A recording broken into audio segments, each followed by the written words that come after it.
Over 500 days ago now, I made the life-changing decision of quitting Instagram, TikTok, Threads, and Facebook from my life completely. At first, it did feel a little bit drastic, I won't lie. It was a massive change for me because I had been on those platforms for so long, but now it is honestly the best digital declutter I could have ever done for my mental health, productivity, and my overall well-being, among so many other things. And since I'm not on those platforms anymore, these videos have become my favorite way of connecting with those of you who are interested in living a more minimal digital life, and also those of you who are on a similar journey. So today I'm sharing an update on my journey. I'll be answering some of your most frequently asked questions about the whole process of quitting social media and overcoming some of the obstacles that often show up. I'll be sharing how I intentionally use a few select platforms still, and also just some of the hacks that I use to prevent overusage of those apps, and then just a general update on how life has changed or improved since my last video on this topic, which was almost a year ago now, which is crazy to say. I hope that by the end of this video, you feel encouraged to start thinking about the way that social media plays a role in your life and how it impacts you and just the different areas of your life. So with that being said, let's jump into it. So just a quick recap on why I actually quit these apps in the first place, because that's a pretty big indicator of how this whole process was gonna go. If you've seen my original video, you can just skip over this part. But for those of you who are new on this channel or on this topic from me, this is pretty much what I listed out in my original video as the reasons why I was quitting. And my original intent was to quit for at least a year. I wasn't dead set on completely removing myself from the apps forever, and this is why I wanted to take that break. First of all, I wanted to see what life was like without the apps in my life, because you really don't know until you know, right? I wanted to live a slower pace of life. I didn't like being on all the time, and I really wanted that to change, especially as a content creator. I wanted to spend my time doing things I enjoyed instead of scrolling. I was done with the promotion of overconsumption and the constant keeping up with the Jones, and I wanted to see what would happen if I focused my energy on one thing when it came to my work. So of course, that was YouTube. But within weeks of starting this, it was no longer just a digital detox for me. It actually became the way that I wanted to live my life for good. Now, 500 plus days later, I've not only achieved those goals that I set out to accomplish, but I've also discovered countless unexpected benefits that have honestly transformed my life. And in talking with you through comments and emails, you've had some questions along the way, so let's address those now. One of the questions that I get asked a lot on my videos is, isn't YouTube still social media? And obviously, I'm saying that I've quit social media apps, and a lot of you wonder, why haven't you quit YouTube if you're so against the other social media apps? And it's not that I'm against them, it's just that they don't serve me well in my life, and they were bringing more negative effects versus positive, if that makes sense. So when it comes to YouTube, it is a social media app, but for me personally, it has never been an issue. It's always been a place that I have watched long form content. I've never had an issue with scrolling through the shorts and getting hooked or doom scrolling. It's never been a place where I've felt like I'm in this constant comparison loop. And so therefore, it is not a problem platform for me. And it might be very different for you. You might have some habits that you really want to kick in terms of your usage of YouTube. I've definitely seen some comments where people are saying that they replace their Instagram scrolling with YouTube. They spend 11 plus hours a day on YouTube. And that's when we obviously have to take a look at how these apps are affecting our lives. For me, I have always been a creator on YouTube first and a consumer second. So I actually keep the app off of my phone until I want to catch up on the channels that I'm subscribed to. And in that case, I will re-download the app, catch up a little bit, and then delete it again. So that way I'm not randomly clicking on the app out of habit when I'm, in a lull period or I'm bored and just looking for something to do. It definitely is also very different from apps like Instagram, TikTok, and Facebook, because it is based more so on long form content. Even though it has the aspect of shorts, it's not the main thing that most people are coming to the app for. Now, in relation to that first question, a follow-up question that I often get is, doesn't YouTube just replace the scrolling habit that you would have had on Instagram or TikTok? With the shorts option and the homepage, this definitely could have become a problem. But as soon as I, in the very beginning of my journey, found that I was spending more time on YouTube just to replace the time that I was originally spent scrolling, I set some boundaries so that that wouldn't become a lasting habit. I think the key on YouTube is just watching with intention. So for me, that looks like staying on my subscription page or the tab versus going on the homepage tab. It also just means sticking to the creators and channels that I love and appreciate.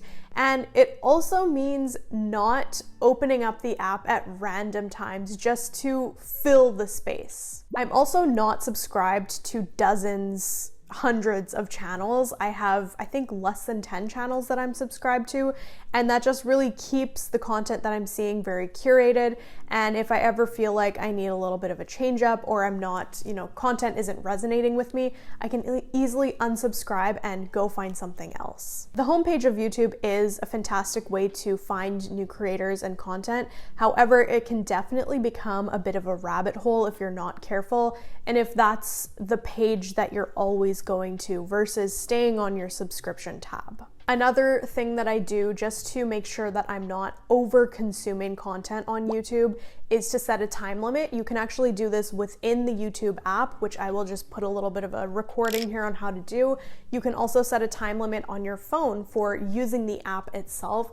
And this just gives me little hints where if I'm watching for 30 minutes, I have a heads up, and if I'm in the middle of a video, I can continue and then log off. Or if I know that I've just been scrolling through various videos, not really watching through, I can immediately leave the app knowing, okay, I'm not into anything right now, I'm not tied to any video, so I really don't need to be on the app. The next question that was asked quite a bit from many of you who are using social media for work or for your business is, if you need social media for your work, what do you do? So I'm assuming that this is, anybody who has been using social media primarily for work and maybe ended up on the explore page or following accounts that they get hooked on and end up, doom scrolling from time to time. It is tempting because these apps are designed to steal our attention and keep it for as long as possible. So even if you know you're on there for work, it's not always going to stop you from scrolling through your explore page or, searching up the people that you know and stalking their profiles. So I would say that it's all about setting boundaries and getting clear on the purpose of the apps that you're using for your business or work. Identify what it is about these social media apps that is helping your work or business. Is it for brand exposure?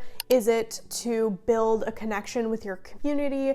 Are you using it for inspiration for your artwork, for example? Because once you have a better idea of that, then you can start discovering different ways to go about using the apps or seeking out alternatives for those specific purposes. So for example, if you're on social media, let's say Instagram, to increase brand awareness of your business, to get yourself out there and to just be exposed to a larger audience, there are third-party apps that you can use to schedule and post on your profile for you so that you're not directly interacting with the app itself.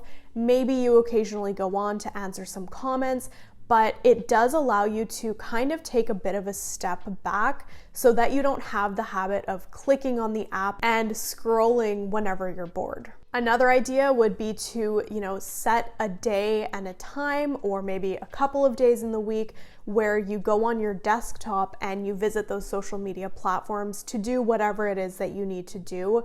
I think the experience of scrolling is very different on a desktop versus on a phone. So if you can get those apps off of your phone for good, that might be really helpful for you and just kind of curb that scrolling temptation. Some other ideas that you might want to try out if you're using social media for work or business would be to focus on email marketing.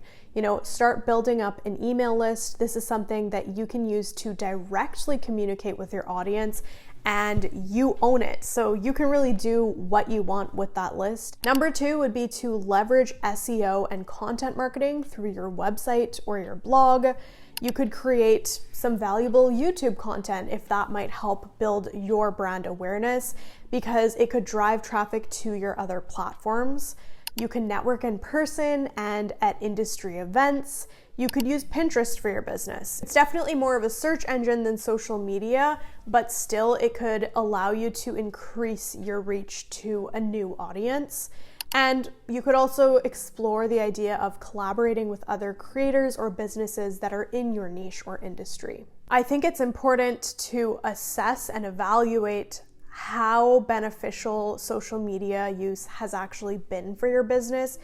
How many leads is it actually generating? How much exposure are you actually getting on a weekly basis? Is it actually improving or helping your business? Because I think it's very normalized for all businesses to have social media nowadays, but it's not the only option out there. And if you're on there thinking, this is really helping my business, and it's not, then maybe you actually don't need to be on there. And the last question that I'm going to answer here is, do you miss those social media apps, and have you returned to any of them given how long it's been since I quit? I occasionally miss Instagram just for the sole purpose of executing a vision. I really enjoyed just that creative process, but when those moments come up, I just try to reroute and channel that energy somewhere else. So whether that's into a YouTube video or, doing something for my family in the kitchen, whether that's, maybe planning my daughter's birthday and just really going all out on executing a vision that I have. Those moments of missing the app are fleeting, and it is the only part that I ever miss, so to say. But I have not returned to Instagram ever. I haven't missed TikTok for even a second. I am so happy to be living without it. It never provided me any positive effects in my life. It never gave anything back to me. It just sucked the time out of my life. So I'm happy to be off there and haven't gone back since. The only platform that I have returned to is Facebook, and not for the social aspect, but more so for the marketplace usage. So moving on to the social media platforms that I do still have accounts on and how I use them with intention. Let's start with Facebook. I deleted my full Facebook profile. I think it was a little bit after Instagram and TikTok. It took me a while to figure out if this was going to be worth it for me, and it has, because that was definitely a feed that I found myself scrolling from time to time, and it was just time consuming and not in a good way. I also didn't see that the benefits were outweighing the negative effects. So I did delete my full profile that I had since like 2013 or something like that. And I have since created a new profile. I don't have a photo. I don't have any posts. I have less than 5 friends. And the sole purpose of me being on there is to be able to use Marketplace. I originally was going to use my husband's account to, manage the buying and selling aspect of that. However, it just was turning out to be a little bit inconvenient. So I decided it would be better for me to have my own account where I can, customize my marketplace to the things that I'm actually looking for. And that way his doesn't get mucked up with the things that I'm looking for. And then on Facebook, like I said, I have less than a handful of friends. And the only reason why is because it is where I have a mom's group chat. But the great thing with this app is that you can have Messenger and not Facebook on your phone. So I do usually have Facebook deleted off of my phone unless I'm actively trying to sell something or actively trying to buy something, and I can use that Messenger app to stay in contact with the moms group that I'm a part of. The next social media platform that I do still have an account on is Pinterest, as you guys know, and for this I use it as kind of like a mood board, whether that's searching for outfit ideas or different ways to combine the clothing that I have, or looking for inspiration for my daughter's birthday party, for example, I'm usually using this app by opening it up when I need to look for something. I do sometimes end up randomly scrolling, and when that happens, I just delete it off of my phone. Obviously, a few minutes here and there scrolling through the feed for inspiration is not super harmful, but I know that I could be using my time better, so I try my best not to do that. The temptation is still there though, so deleting it just usually proves to be the most effective solution for that. I also just love that there's no social pressure on Pinterest and there's no constant engagement loop. Like, you're really saving pictures or short videos to your own profile so that you can refer back to them. So I do really appreciate that aspect of the app itself, and just the idea that you can actually customize your feed too. The last one is YouTube, but like I've mentioned, I'm here with a creator first mindset, and I do try to use it or refer to it as a digital bookshelf versus a feed. So this is something that I can go on and pick and choose what I want to consume and when I want to consume it. I do have the app deleted, I would say like 70% of the time, until I want to catch up on the channels that I love. And like I mentioned before, I've got some parameters set in place to prevent me from overusing the app. So since my last update, I have a couple of things or areas of my life that I want to share that I've seen major improvement in. Number one is in relationships.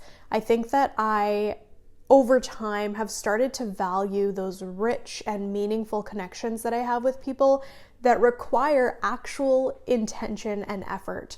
And a big reason why is because I'm not relying on superficial updates through social media to catch up with people or to stay connected with the people that I really care about. Now, I'm not saying that all social media updates are superficial or that there's no place for them. I definitely think there's a place for those types of updates for family that's afar, or friends that are long distance, or even relationships that are long distance. But I also know that there are so many more meaningful ways that you can connect with people that are at a distance, like a FaceTime call, for example. And I think not having those updates from people that I care about has made the connections in person so much more meaningful and just deeper in general. Maintaining surface level connections online is one thing, but actively seeking out and prioritizing face-to-face meetings with people is a whole different ball game. And on this note, I have definitely found that it is so much easier, and just I have so much more clarity when it comes to which ones are the true friendships in my life, because those surface level interactions online are not the same thing. And, I think a lot of us are convinced that we have so many friends because of the numbers that we see on social media or the amount of people that we follow or follow us, and it's not real. You know what I'm saying? I think it's so unrealistic for us to maintain hundreds of friendships at once. And studies actually show that as humans, we can really only maintain 150 meaningful relationships in our lives. So that's based on Dunbar's number. And I think that also includes like family as well. But if you think about it, how are we supposed to develop meaningful connections with people simply through online interactions? There's got to be some face-to-face, there's got to be those meaningful connections in person. And this is just something that I'm so happy I've recognized the value in since being off of social media, because I'm not sure it would have happened this quickly or at all if I was still on those apps and relying on those superficial updates. Now, when it comes to my experience as a mom, honestly, there is just this reduced pressure to compare parenting styles, to compare the milestones of my daughter to those kids that I see online, to compare how I am as a mom to other moms online. And it's resulted in far less anxiety when it comes to my capabilities as a mother, and the way that I'm raising my daughter. And it's a beautiful thing because it is such a different experience than I had when I was on social media for the first 8 to 9 months of my daughter's life. I was in a really bad mental space, and I have no doubt that being on social media was a major contributor to that fact. We're not really meant to be seeing hundreds and hundreds of other parents and how they parent their children. And obviously the online world offers us that, and it interests us because of course we want to be doing what's best for our kids. So why not go see what our next door neighbor is doing online, or what other parenting styles we haven't tried out that might be better than what we're doing. And it all comes back to that mindset of I'm not good enough, or what I'm doing is not good enough. And I just don't think there's any place for that in motherhood in general, or even parenthood in general. So if you are a mama out there and you're struggling with those types of thoughts, I encourage you to just take a step back and see if social media is a contributing factor to the way that you're feeling. Because for me, it certainly was, and my experience of motherhood has been so much better since I have been off of social media apps like Instagram and TikTok. What I shared today is not a pitch to drop everything and quit everything, but rather a piece of encouragement to be intentional with the way that you use social media, and to really take a hard look at how it affects your life, how it affects your well-being, your mental health, your productivity, and all of the other things, because life really can be such a rich and fulfilling experience when we're not stuck in that online world. You can run a business, stay creative, and live well without being online 24/7. And I hope that my experience has inspired you in some ways to explore that type of living, because I think everybody deserves to know what it is like to live without social media. Coming back to a core principle on this channel, which is minimalism and just simple living, it's not just about stuff. It's about what we let into our minds as well. And doing a declutter digitally is a really great way to simplify your life, simplify the thoughts that are in your mind, and just gain so much more clarity about all of the different aspects of your life. I would love to hear about how your experience with quitting social media is going, so feel free to leave a comment down below. If anything I've said has resonated with you or felt similar to your journey, I'd also love to hear from you. And if you're new here, I encourage you to stick around if you're into topics like minimalism, intentional, simple living, digital boundaries, things like that. So feel free to hit that subscribe button if you want to see more. Thank you for joining today, and I will see you in the next one.